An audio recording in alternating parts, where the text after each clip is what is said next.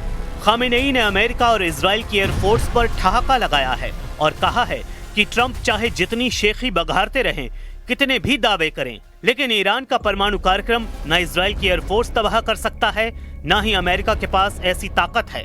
बेहतर है कि ईरान के परमाणु अड्डों को तबाह करने वाले ख्वाब देखते रहें। ईरान न उनके काबू में आया है, न कभी आएगा।